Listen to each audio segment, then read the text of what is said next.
Inaalay namin sa iyong oras na ito ang aming atensyon. Teach us. Akayin niyo po kami. Sa ngalan ng iyong anak na si Jesus, nananalangin kaming umaasa na tatanggapin ang aming hinihiling.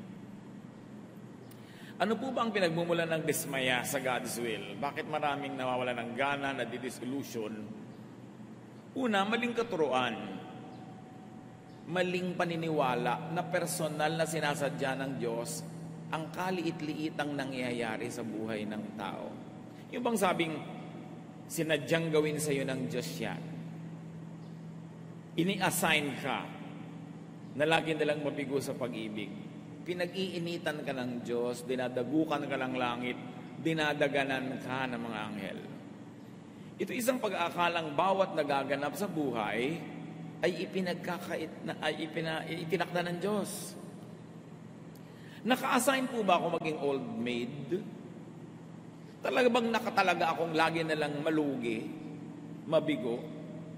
Yung bang pag-aakalang bawat hindi nagaganap sa buhay mo ay ipinagkakait ng Diyos? Bakit ayaw ako ng Diyos magtagumpay? Ba't ayaw niya akong pumasa sa board? Pag inakala natin na lahat ng nangyayari ay ginagawa ng Diyos at hindi nangyayari, ipinagkakait niya, nagiging tuloy God ang dapat sisihin. Yan ang attitude ng maraming tao. Walang katwiran ang paniniwalang ito. Labag ito sa matuwid na karunungan. Dahil hindi bawat sandali ay nagpapasya ang Diyos kung ano ang mangyayari at hindi mangyayari sa mundo. Pagka nadulas ka sa gilid ng isang mataas na building at nandun ka sa labas, hindi na kailangan magpasya ang Diyos na ihulog ka. Mahuhulog ka. Pag lumulon ka ng blade, hindi na kailangan magpasya ang Diyos na mahihiwa ang lalamunan mo. Mahihiwa yon. Pag naglakad ka sa isang napakadilim na kalye, this oras ng gabi kababae mong tao, hindi kailangan magpasya ang Diyos na mapariwara ka. Pwedeng mangyari yun. Kusa at mag-isang umiinog ang mundo. Hindi na kailangan magpasya ang Diyos every minute kung uulan o araw. May batas na ang kalikasan. Hindi na kailangan magpasya ang Diyos sa pagka nakakain ka ng marumi, masisira ang tiyan mo. So lahat ng nasisira ang tiyan ngayon, let's say, 10 million people around the world, isa-isang pinagpasyahan ng Diyos na masisira ang tiyan ng 10 milyong tao na yon. Pinamamahalaan ng sangnilikha ang sarili niyang buhay. Umaandar ang mundo, ang mga planeta, sa mga nakatakda ng mga batas. Hindi na kailangang utusan ng Diyos na sumikat ang araw at lumubog tuwing gabi o umikot ang mundo o lumabas ang buwan. Minsan lang niyang inutos yun, umaandar na yun na automatic. Ayaw mong ma-sunburn, maglakad ka sa gabi. Huwag sa araw. Ayaw mong mabasa, huwag kang pumunta sa ulanan nang wala kang payong. Ayaw mong umulan sa kasalan mo, huwag kang magplano ng tagulan. Tapos dasal ka ng dasal sa Diyos na huwag umulan. Matagal na niyang inuto sa paghunyo, maraming ulan. Huwag ka dun magtapat ng kasal. O ang gawin mong trahe de boda, kapote. Nagsasariling umiiral ang mga batas kalikasan at batas espiritual. Ang kailangan, malaman mo kung paano yun umiiral. Ang tinikling, ang singkil, para hindi ka maipit ng kawayan, alam mo ang bilang. Sa tinikling, open, open, close.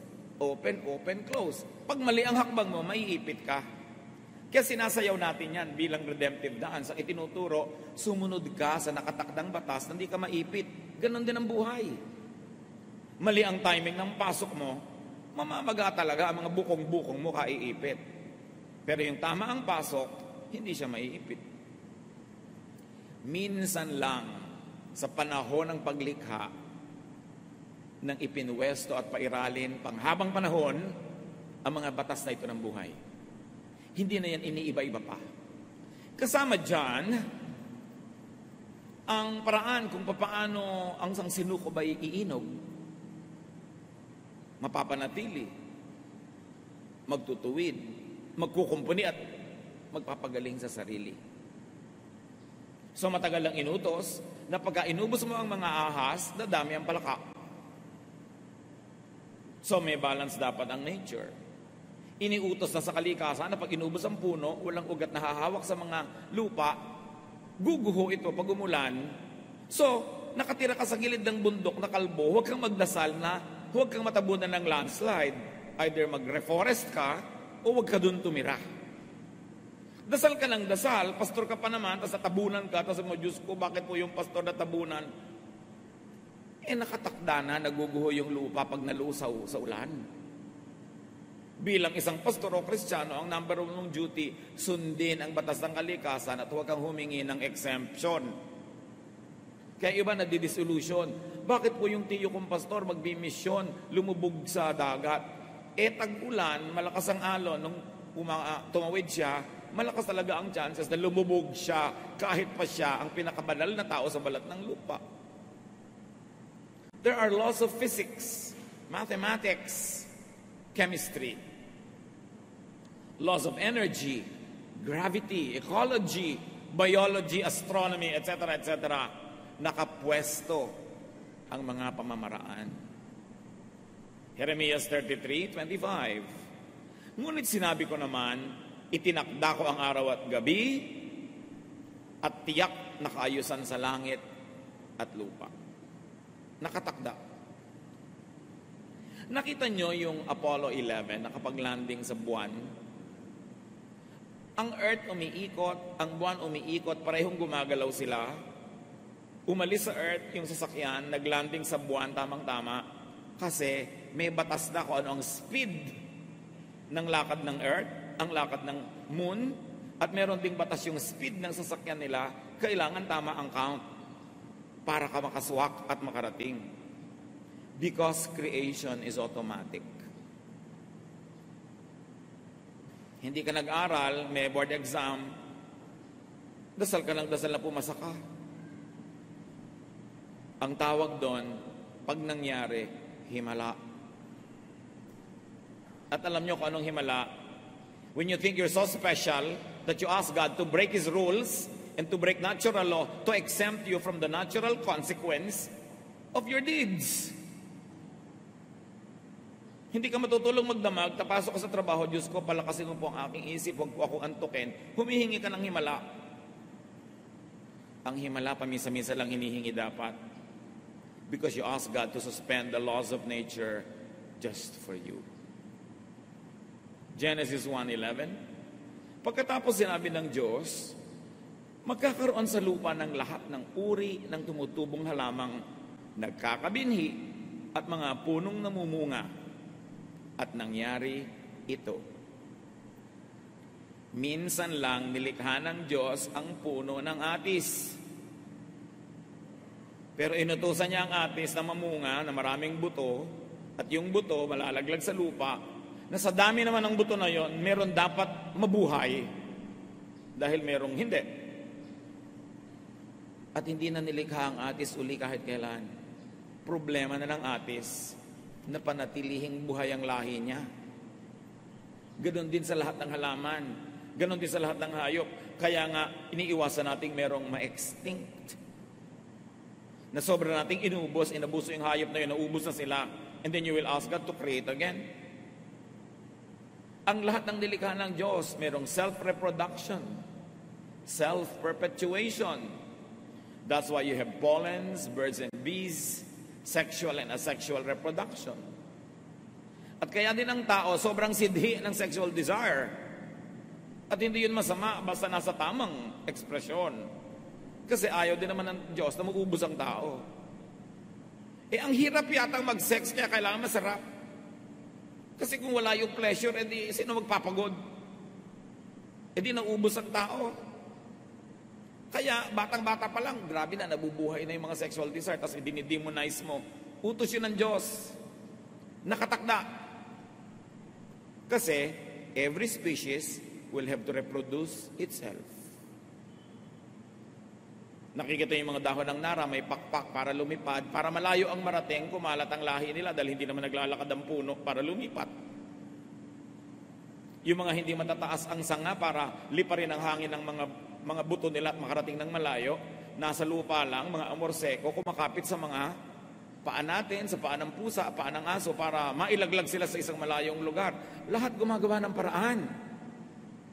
Ang buko, ang taas-taas, edi pag nalaglag, mababasag, kaya ang kapal ng bunot. At dahil ang mga buko ay katabi ng dagat, kaya yung bunot, maraming air spaces para lumutang sa tubig. Maglalakbay ngayon, dala-dala ng alon, edi mauuhaw yung buko. Kaya may baon tubig. Tapos ikaw naman, binubuksan mo, iniinom mo yung tubig niya. Kaya ang mga puno, ang mga mansanas, may makakapal na mga laman, para paglaglag ng buto, kung wala mang makapit ang lupa agad, yung laman na yun mabubulok agad, yun na ang lupa niya, yun na ang kakainin niya. Kanya-kanyang paraan. Yung mga buto na hindi makarating sa malayo, tinutukan ng ibon, kakainin ng ibon yung laman, hindi naman niya kayang tunawin yung buong shell ng balat na yon. Pag ipot niya, malalaglag na yung buto sa malayo at may kasama pang fertilizer agad. Para-paraan yan.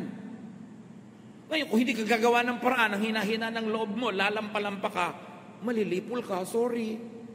Huwag kang magdasal na buhayin ka ng Diyos. Dapat buhayin mo sa sarili mo. Inilagay na ng Diyos yung kakayahan para ka mabuhay. Tingnan nyo yung mga hanap buhay, walang hanap buhay, paano nabubuhay? Nagiging linta.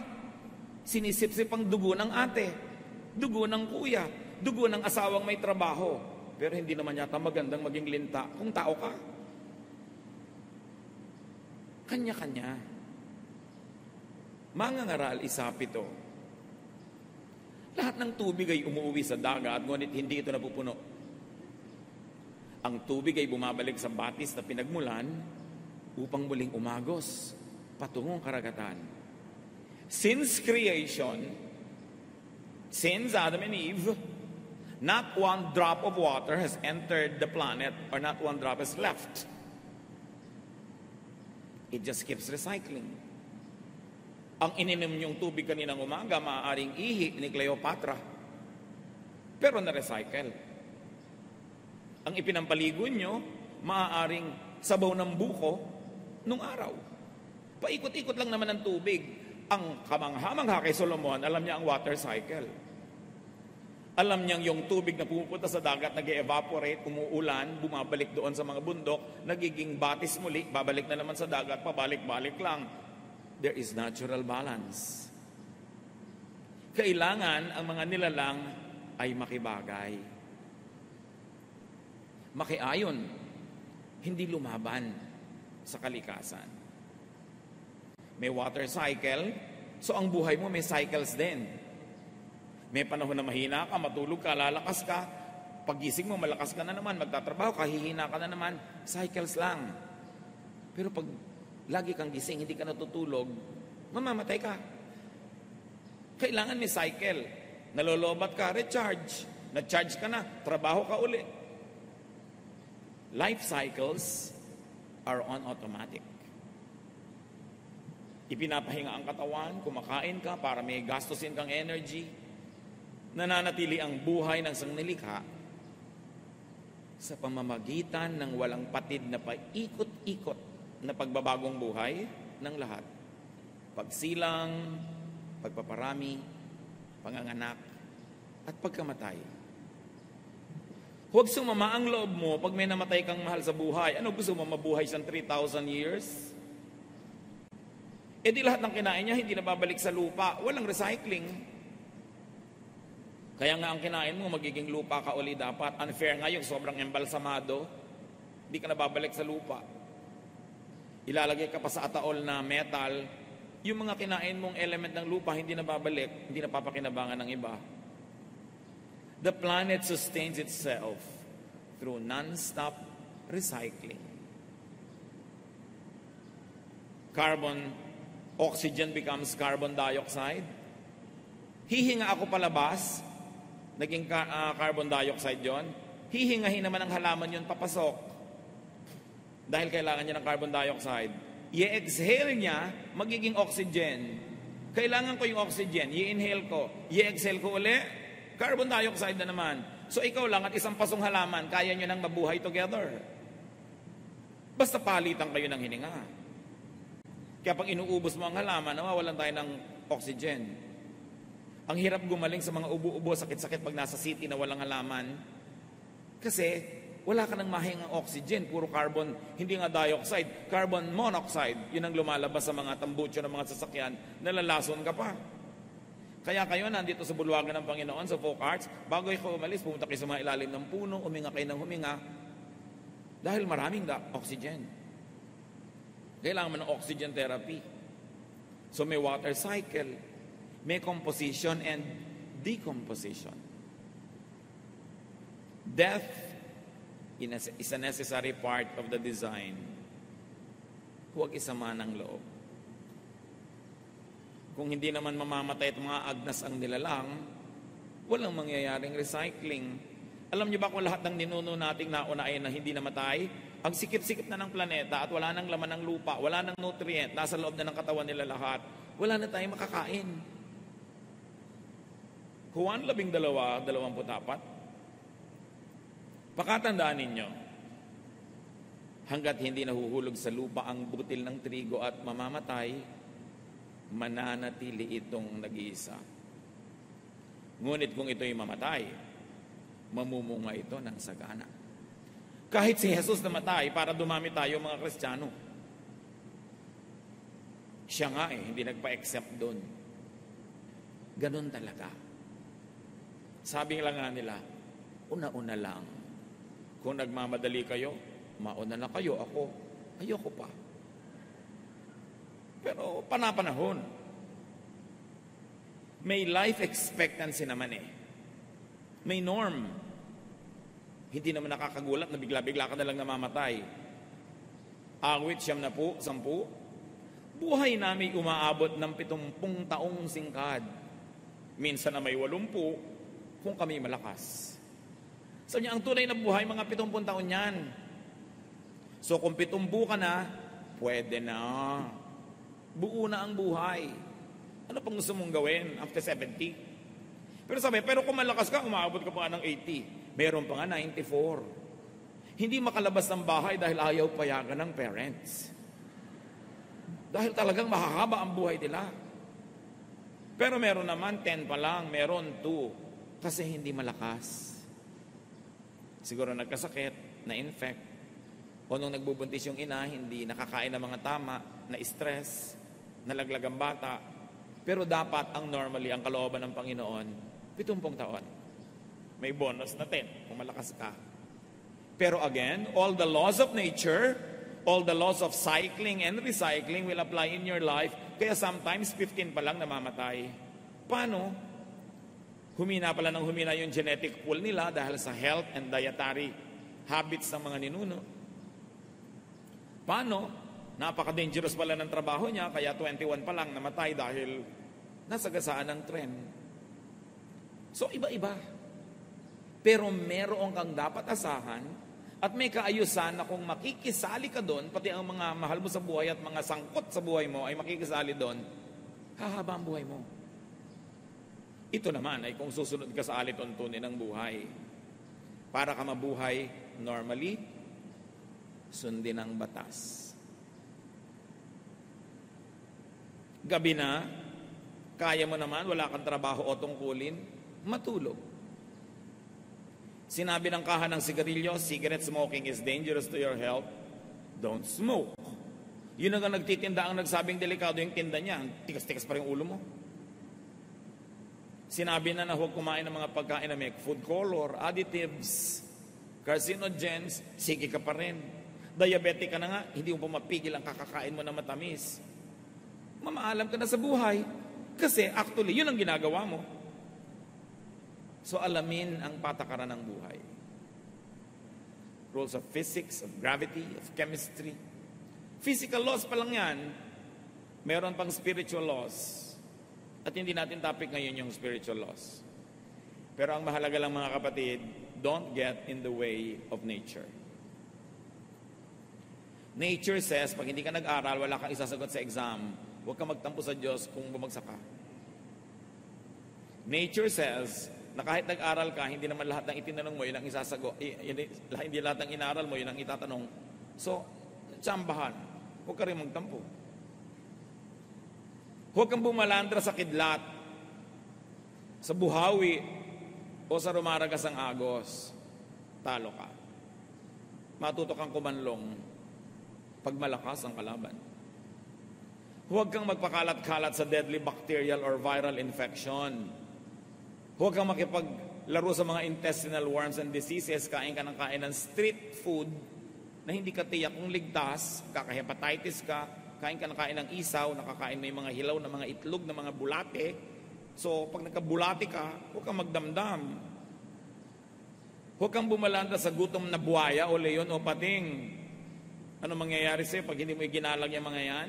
Magiging host ka sa kanilang life cycles. Hihititin nilang yung lakas. You would be reduced to being a snack of some crocodile kasi gusto at kailangan din nilang mabuhay. Walang personalan. Gutom ang buhaya, pakalat-kalat ka, naging merienda ka. Walang personalan. Walang magagalit sa Creator. Nakatakda lahat yun. Ang sawa, alam nyo ba na ang ngipin ng sawa, ang direksyon ng ngipin ng sawa, papasok. Papasok sa lalamunan niya, hindi palabas. Kasi habang nilululun ka niya, at pumilit mong lumabas, doon ka lang matutusok. So para huwag kang masaktan lumabas, susuot ka na lang susuot sa loob, hanggang ma-digest ka na niya. Pati ang ngipin niya, nakapwesto para siya manalo. So huwag kang kumalat doon. Nag-aalaga ka ng sawa sa bahay, katulad napapanood mo kumisan sa TV. Tapos magtataka ka kamisan yung anak mo na wala. Tapos pagdating mo yung sawa nagtututpick. Tapos magagalit ka sa Diyos, wala ka sa lugar. Ano mang nagaganap ayon sa batas ng kalikasan ay maituturing din kalooban ng Diyos. Kahit hindi nakabuti sa iyo. Kasi nakabuti naman sila yun. Nagka-dengue ka, nakabuti sa lamok. Dahil yun ang gusto niya, ilagay sa iyo yung dengue niya. Alam nyo ba na yung mga bulutong, kung kailan gumagaling yan at saka yan nakakahawa, para malinlang tayo na lumapit sa may bulutong, tapos lilipat sa iyo. Kasi gumagaling na siya, buhay pa yung mga bulutong na yan. Sa siya lilipat, tapos na yung cycle niya doon sa tao na yon, hahanap siya na ibang lilipatan. Ikaw, pakalat-kalat ka kasi. So, God's will po ba? Ang nakain ng buhaya, yung godly missionary? I can say yes. Law of nature. He got in the way of the crocodile. He was on a river, talo siya doon. Siguro kung sa basketball court, may laban siya. Pero nasa tubig. And then there was nobody who was stronger than the crocodile to rescue him at that moment. Time and chance, nakain siya. God's will po ba na nakain ng buhaya kahit godly siya? Specifically, intentionally, personally, na sinabi ng Diyos, itong godly missionary na ito, itatakda kong maging almusal siya ng buhaya dun sa Palawan, sa ganong araw. Papupuntahin ko siya dun. I don't think so. But time and chance happens to all. Pinlano ba ng Diyos na ilagay ka dun para makain ka? No. Pero nagkalakip-lakip ang lahat ng law of nature, will mo, events around you, nalagay ka sa lugar na yon, cruise ang landas yun ng buhayang ito, natalo ka. So, masasabing God's will because it is permitted by all the laws created by God long ago, even before you were born. When someone drowns, God's will po ba? Katulad nun, may isang batang-bata nalunod sa swimming pool during PE class. Can you imagine that? PE class, may teacher, may mga classmates. Sa swimming pool ng school, nalunod pa si bata. So ang tanong ng magulang, God's will po ba yun?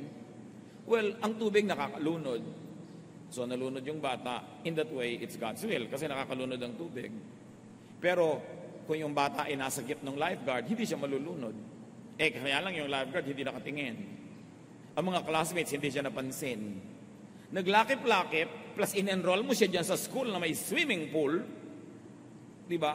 Kung in-enroll mo siya sa school na walang swimming pool, hindi siguro siya malulunod doon. Kung ang PE lang Chinese cake o sungka, hindi siya malulunod. So lahat yan nagdugtong-dugtong. So kung masisihin ng Diyos, ang daming nagsang-ayunan na laws of nature, human will, circumstance, para yan maganap. but it is not God's active will. If active will means, pinlano ng Diyos na lunurin ang anak mo sa swimming pool, hindi niya gagawin yun. Kaya lang, hindi naghimala ang Diyos. Kasi may law of nature. Mabigat yung bata, yung buoyancy niya, hindi na kaya ng tubig. Lumubog siya, walang naging himala, nature took its course. And 99.99% of the time, nature takes its course. Walang himala. At hindi kasalanan ng Diyos na hindi siya maghimala. Kataka-taka nga pag naghihimala siya. Why God will break His own laws. It is simply God's passive and permissive will. The laws of His creation allows it to happen. Will po ba ng Diyos ang mapangasawa ko, drug addict? Nanliligaw pa lang sa'yo, adik-adik na. Hinihulog-hulog mo yung loob mo. Nakipag-date ka, napangasawa mo, tapos itatanong mo kung will of God? Will mo yon, kaya lang pinayagan ng natural law, so it happened. Indirectly, it is the will of God, but directly, no. God did not decide na ang mapapangasawa mo yung addict na yun. Ang laki-laki ng factor mo.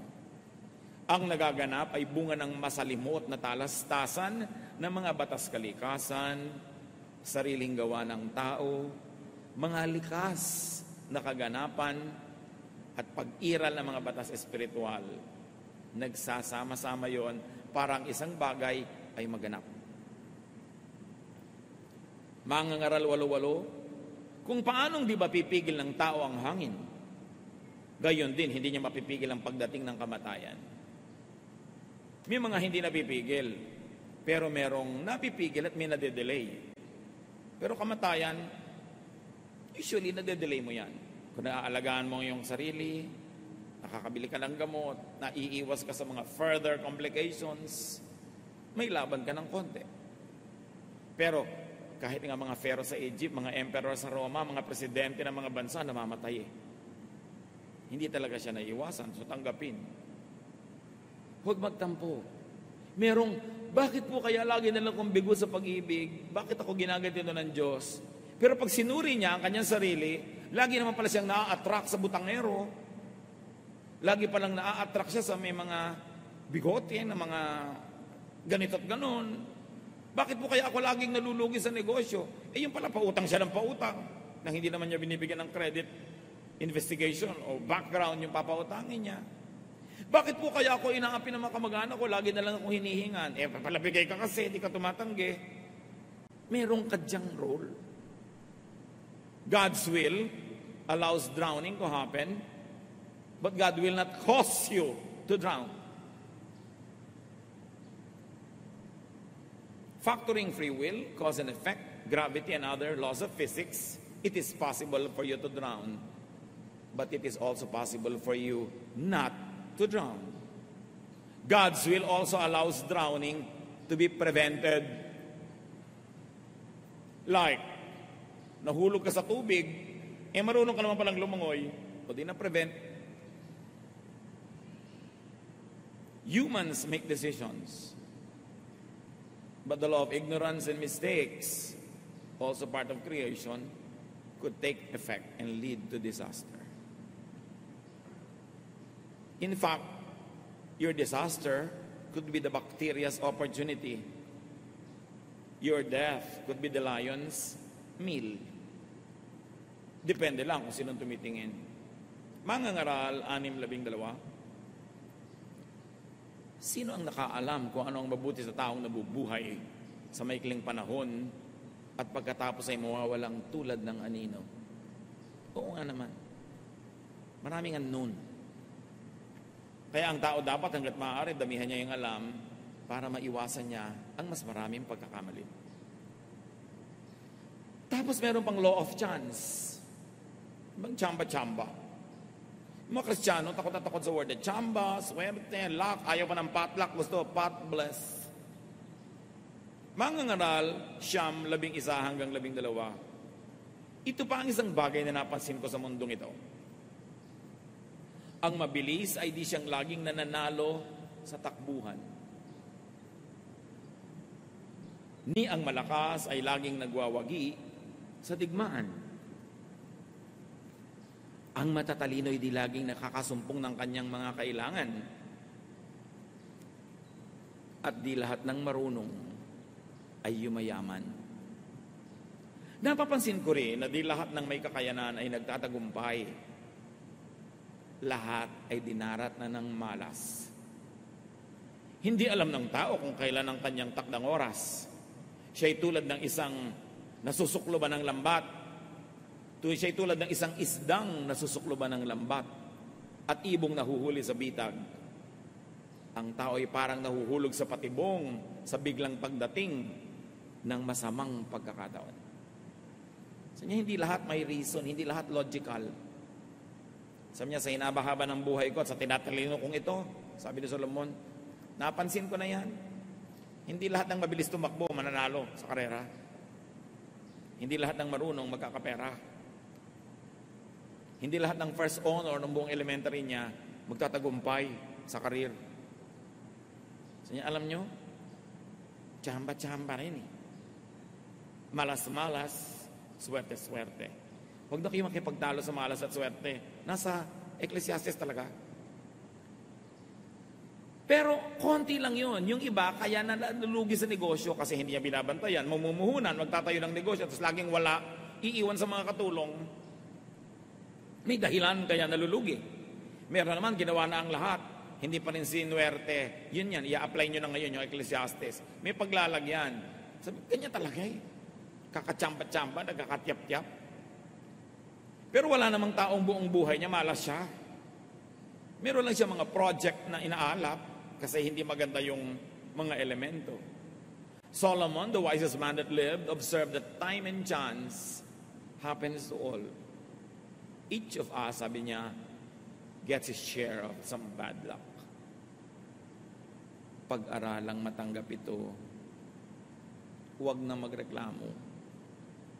Nakatakda ang batas ng buhay. Kahit makipagtunggali ka sa kidlat, di ka mananalo.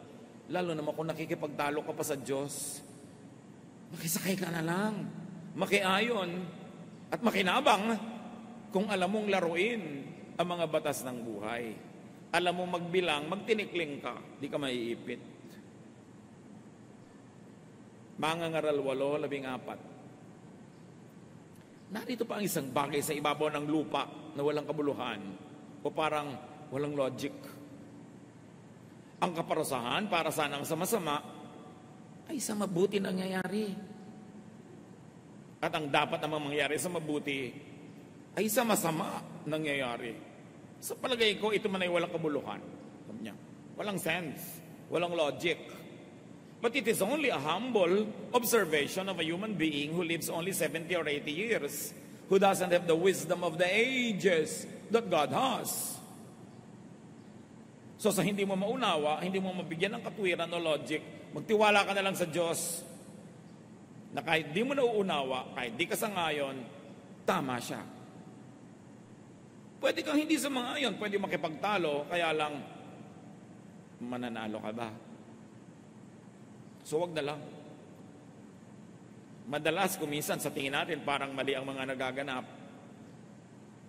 Pero anong mapapala mo magreklamo? Magiging bitter ka lang.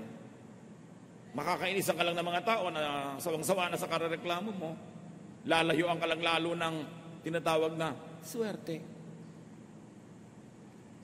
Yung kaya mong baguhin, baguhin mo. Yung hindi mo kayang baguhin, pakibagayan mo. Ganun lang yun. Hindi lahat ng nangyayari ay dahil lang gusto yun ng Diyos para sa atin.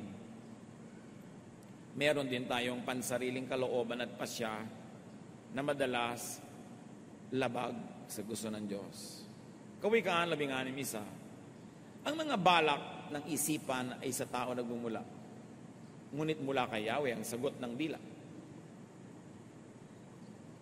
Kawikaan 16:9. Ang tao ang nagbabalak, ngunit si Yahweh ang nagpapatupad. Pero tatandaan nyo, dahil binigyan tayo ng Diyos ng free will, pansariling kalooban, meron ding effect sa nangyayari sa atin yung desisyon natin kahit at the end of the day, desisyon ng Diyos ang mananaig. Kung gusto ng Diyos na makarating ka halimbawa sa Laguna after 1 hour of travel, pero doon ka nagpunta sa Tarlac, dahil ang kalooban ng Diyos ay sa Laguna ka pupunta, malilipat ka ng landas, magiging patungo kang Laguna. Pero kaya lang, baka 5 oras ang abutin, dahil babalik ka pa, mag-U-turn, natagalan. May effect din sa iyo yun. Kaya ang mahalaga, sa simula pa lang sumusunod ka sa kalooban ng Diyos para walang sayang na pagbalik doon sa tama dahil pumunta ka muna sa mali. Sayang oras. Parang lumiko ka sa isang maling kalsada, ang tagal-tagal na, tsaka mo na-realize mali ka, babalik ka, makakarating ka rin naman sa pupuntahan mo, kaya lang na-delay ka na. O naubusan ka na ng gasolina, hanggang doon ka na lang. Hindi ito ibig sabihin personal ang pagpapasya ng Diyos sa bawat nangyayari sa buhay natin. Ang tinatawag nating pagpayag ay ayon sa nakatakdang batas na kanina pa natin pinag-uusapan. Hindi kailangang magpasya ang Diyos, halimbawa, na malaglag ka dyan sa sahig kung ang inupuan mong silya ay marupok at mas mabigat ka kaysa sa kaya niya. Hindi na kailangan sabihin ng Diyos, papahulugin ko siya. Natural na mahuhulog ka. So tinitingnan mo, ito bang inuupan ko, kaya ang bigat ko? Rules automatically apply. When set rules are broken or suspended by God to effect an exemption, to accommodate a selfish prayer, to yield to someone's vanity, you have a miracle. May himala. But selfishness and vanity dito, ang ibig natin sabihin is my personal wish and momentary pleasure is more important than universal law, order, and balance. Mo Lord, gusto ko sana na mangyari ito, pero hindi yun talaga ang nakatakda kung tutuusin all the rules of the game. Selfish. You ask God to suspend the laws of nature to accommodate your vanity. May kani-kanya rin kalooban ng ating kapwa-tao. Madalas, nagtutunggali ang mga kalooban nila at kalooban natin. Para tayo mga bolas sa billiard table, nagbabangga-banggaan, balak mong pumunta doon sa lugar na yun, pero binangga ka ng ibang bola na ibang direction mo, kasama yun. Ang tinutunin mo sa buhay, pero ang napangasawa mo, hindi. Nahihila ka rin niya pababa. Ang ganda-ganda ng balak mo sa buhay, pero ang magulang mo, nagpabaya, hindi ka sinuportahan, na iba, kasi nagkaka-apektuhan tayong lahat. Part pa rin yun ng natural law. Apektado tayo ng pagsunod natin sa kalooban ng Diyos, sa kalooban natin, at apektado din tayo sa umiiral na kalooban ng kapwa natin na may kapangyarihan para tayo maapektuhan. Pero hindi natin nadadaya ang Diyos pag hindi natin siya sinusunod. Galatia 6:7, huwag ninyong akalaing madadaya ninyo ang Diyos. Kung ang ano ang itinanim ng tao, yun din ang kanyang aanihin. So gusto mong umani ng mabuti, natural law, magtanim ka ng mabuti. Ganun lang yun. Sumali ka sa chismisan, huwag kang magtaka mamaya kung bigla kang nadamay sa gulo. Sumali ka. So, bumalik tayo sa tanong kanina. God's will ba na ikaw ay mabigo? Masaktan? Mahirapan? No. Jeremiah 29:11, for I know the plans I have for you, declares the Lord. Plans to prosper you and not to harm you. Plans to give you hope and a future. Yun ang God's perfect will. Pero nangyayari yun kung yung will niya lagi ang nasusunod every detail of the way.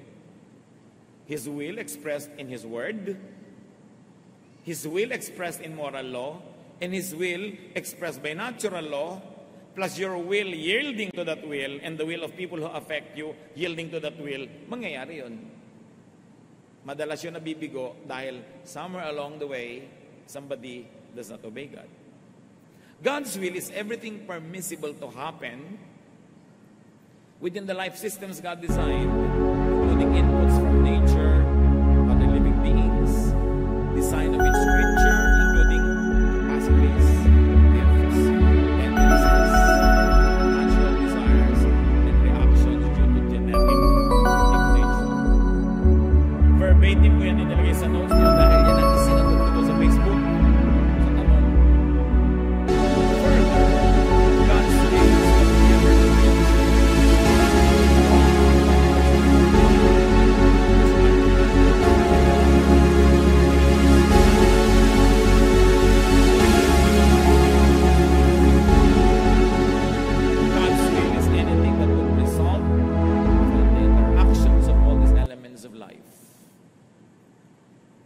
possibilities of God's will are nearly infinite as God Himself.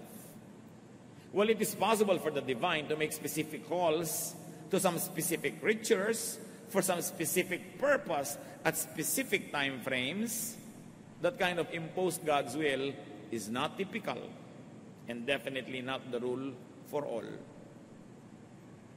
Except for the above, there could be not one specific destiny for anyone. Like one specific pre-chosen life partner that you have to meet serendipitously, that one suffering or happiness is God's specific will for a person. That would make us just glorified robots. We act and react to and with the rest of creation. So malawak, maraming posible.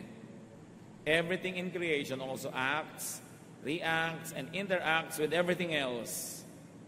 Any and every fruit of such life exchanges, their combinations, sums, derivatives, compounds, mixing, remixing, etc., are all God's will. So, God's will po kaya sa akin ni Lord, itong nakakurbata kong office mate, possible, pero hindi ka naman ipinanganak para siya lang ang maging partner mo. Hindi ka ipinanganak para hanapin yung specific choice of God for you sa 7 bilyong tao sa planeta. God's general will for you is that you will be happy, productive, peaceful. So, sino ang God's will na partner mo? Not one specific name or face, but the person who will allow you and help you accomplish God's will in your life. So, walang naka-assign. Yung pag God's will po ba sa akin na mag-engineering? Alam nga namang nung nalilikha ka pa lang sa sinapupunan ng nanay mo, inassign ka na ng Diyos na maging engineer. Pero binigyan ka niya ng mga gifts na, let's say, ang galing mo sa math, so pwede kang engineer. Pero pwede ka rin negosyante, pwede kang ganito, pwede kang ganon. Walang specific assignments. Dahil magiging robot lang tayong lahat. At ang kitid-kitid ng lalakaran mo, ang sikip-sikip ng mundo mo, dahil may specific will for you. There is a general will. How you make it specific depends on your performance. So another source of frustration, mislabeling. Maling pagtawag sa lahat ng kabiguan bilang pagsubok ng Diyos. Bihira lang ang sinusubukan ng Diyos tulad ni Job. Hindi lahat sinusubok. Santiago 1:13-14. Huwag sabihin ng inuman na tinutokso siya ng Diyos kapag siya'y dumaranas ng pagsubok, sapagat ang Diyos ay hindi maaring matokso at hindi rin naman niya tinutokso ang kahit sino. Natutokso ang tao kapag siya'y naaakit at nagpapatangay sa kanyang sariling nasa. So, merong self-will. Kadalasan ang kabiguan, hirap, sakit ay bunga lang ng paglalakip-lakip ng mga batas ng kalikasan, kalooban, palad, tsamba, tiyan, sabi ni Solomon, lahat yon nasa palayok. Hindi mo alam pagsandok mo kung alin ang sasama. So how to cope with life? How to harmonize and get the most out of God's will? Do your best. You want to minimize the possibility of a failure, do your best. Pray and hope for the best results. Accept the result. Keep trying, if not satisfied, or learn to be contented and happy. These are the choices. Unang Timoteo 6:6-7. Kung sa bagay, malaki nga ang napapakinabang sa relihiyon kung ang tao ay marunong masyahan. Wala tayong dalang anuman sa sanlibutan at wala rin tayong madadalang anuman pag alis dito. So sino man ay walang karapatang sumama ang loob sa Diyos dahil wala ka namang dala. Lahat ng ating tinatangkilik, bigay lang. Kung yung specific gusto mo, hindi nabigay, hindi sinadya ng Diyos na hindi ibigay. Reviewin yung buong mensahe. Nandun ang isa sa mga dahilan kung ba't hindi nangyari ang gusto mo. Do not charge against God or religion the frustrations of daily life. Kaya naman kuminsan sa Diyos nagtatampo o sa church nagtatampo ang mga nabibigo kasi mali din ang pangako ng iba. Sasabihin ng iba, ano pag lumapit ka sa Diyos, lahat ng gusto mo matutupad, tatahimik ang buhay mo, etc., etc., sasagana ka. Maling pangako yun. Marami tuloy na naiinis at nagtatampo. The inevitable result would only be frustration with God and disillusion with faith. That's unfair to God, to truth, and to ourselves. Magtatampo ka sa Diyos, it's unfair to you kasi ikaw ang loser. Religion is not a dispenser of cookies and candies. She is a teacher of obedience to divine laws. Nag-church ka, lumalapit ka sa Diyos, nagba-Bible study ka, hindi para sa mga gantimpala na inaasahan mo at magtatampo ka pag hindi mo nakamit. Lumalapit ka sa Diyos para maturuan ka kung paano magiging masunurin. Hindi para humingi ng humingi. Religion is not a dispenser of favors. True religion is a stern teacher of obedience to divine laws. Yun ang dapat hinahanap mo sa tunay na pananalig at pananampalataya. Paano ka magiging makadiyos? Hindi paano ka tatanggap nito at noon at magtatampo kang parang bata pag di mo natanggap. Do not, as some spoiled or selfish brat, or as a deserving recipient, approach the divine, but approach God as humble, obedient, supplicant, and penitent. Feeling bad about God or getting angry at God would only worsen your situation. God's will for you is this. Jeremias 29:11, sapagkat batid kong lubos ang mga plano ko para sa inyo, mga planong hindi ninyo ikasasama, kundi para sa inyong ikabubuti. Ito yung mga planong magdudulot sa inyo ng kinabukasang punong-puno ng pag-asa. Kung maganap na ito, kayo'y tatawag, lalapit at dadalangin sa akin at diringgin ko naman kayo. Yun ang God's will for you. God's perfect will. But God's permissive will allow you to fail if you don't play it by the rules. May pag-asa kahit sa ngayon ay parang pinagkakaisahan ka ng langit. Hindi yun totoo. Feeling mo lang yun. Awit, 121, 1-2. Dun sa mga burol, ako'y napatingin. Sasaklolo sa akin, saan manggagaling? Ang hangad ko'y tulong kay Yahweh magmumula sa Diyos na lumikha ng langit at lupa. Now, that is one great divine law that God helps us. Kalooban ba ng Diyos ang paghihirap mo? Yes and no. Depende kung paano mo titingnan. Pero meron kang kapangyarihan na baguhin yan dahil ang tunay na gusto ng Diyos para sa iyo ay yung mabuti. Ama sa langit, salamat sapagkat maganda ang layo ninyo para sa amin. Tulad ng mga magulang na maganda ang plano para sa mga anak,